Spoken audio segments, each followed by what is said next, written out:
السلام علیکم دوستو، آج کی کہانی کا نام ہے منو کی بہادری۔ منو ایک بھالو کا بچہ تھا جو اپنے امی ابو اور 2 چھوٹے بھائیوں کے ساتھ پہاڑی جنگل میں رہتا تھا۔ ہر سال موسم سرما سے قبل وہ اور اس کا خاندان سردیوں کے لیے کھانا جمع کر لیتے۔ بڑا بھائی ہونے کے ناطے وہ اکثر اپنے امی ابو کے ساتھ شکار پر بھی جایا کرتا تھا، لیکن اس سال غیر متوقع طور پر شکار کی شدید قلت تھی۔ نہ تو ان کو بہتے دریا میں مچھلیاں مل رہی تھیں اور نہ ہی خرگوش وغیرہ۔ درختوں پر شہد بھی نظر نہیں آ رہا تھا۔ اس صورتحال سے منو کے والدین کی طرح تمام ہی بھالو پریشان تھے۔ اگرچہ وہ سردیوں کا زیادہ تر حصہ سو کر گزارتے تھے، تاہم کھانا تو ضروری تھا۔ اگر وہ ابھی کھانا جمع نہ کرتے تو پوری سردیاں کیسے گزارا کرتے؟ اپنے والدین کی پریشانی دیکھ کر منو بھی بہت فکر مند تھا۔ اسے صورتحال کا مکمل علم تو نہ تھا، لیکن غذا کی قلت کا اسے بھی اندازہ تھا۔ وہ اس مشکل وقت میں اپنے خاندان کی مدد کرنا چاہتا تھا۔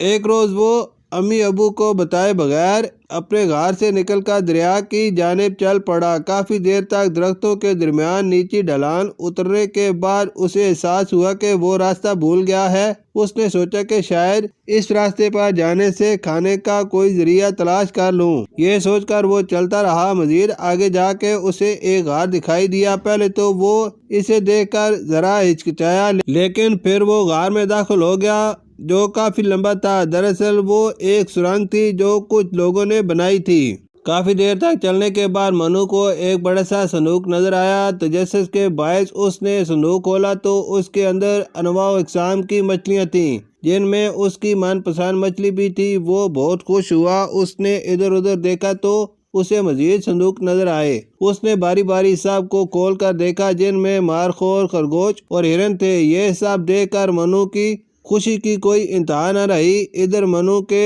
امی ابو اور بھائی بہت پریشان تھے۔ اندھیرا چھانے کو تھا، لیکن منو کا اب تک کچھ پتہ نہ تھا۔ انہوں نے اسے ہر طرف ڈھونڈا۔ دیگر بھالو بھی اس کی تلاش میں سرگرداں تھے۔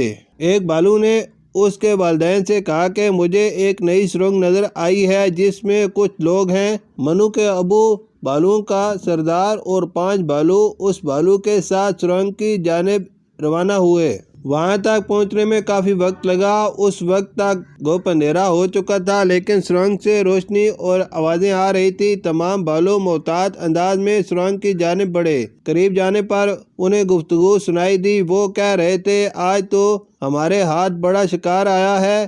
اس بھالو کے تو ہمیں بہت پیسے ملیں گے، بس اس کو چھپا کر اسمگل کرنا ہے۔ یہ مردہ نہیں ہے، اس لیے خاص احتیاط کرنی ہوگی۔ یہ سن کر تمام بھالوؤں نے کہا کہ ہو نہ ہو منو انہی کے قبضے میں ہے۔ انہوں نے فوری اندر جا کر ان پر حملہ کر دیا۔ وہ تقریباً 10-15 لوگ تھے، لیکن بھالوؤں کو دیکھ کر وہ حواس باختہ ہو گئے۔ انہیں اپنے ہتھیاروں کے پاس جانے کا موقع بھی نہ مل سکا۔ وہ خوف کے مارے سب جان بچا کر سب کچھ چھوڑ چھاڑ کر بھاگ گئے۔ ان کے جانے کے بعد منو انہیں ایک بوری میں بے ہوش مل گیا۔ سردار بھالو دریا سے پانی لا کر منو کو ہوش میں لایا۔ انہیں دیکھ کر منو نے انہیں اس دوران انہی مچھلیاں، ہرن، خرگوش اور مارخور کے بارے میں بتایا، جنہیں دیکھ کر وہ سب بہت خوش ہوئے کیونکہ سردیوں کے لیے کھانے کا انتظام ہو گیا تھا۔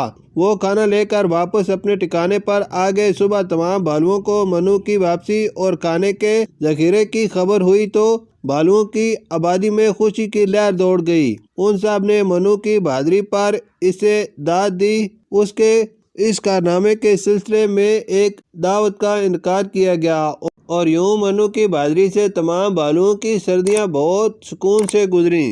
شکریہ۔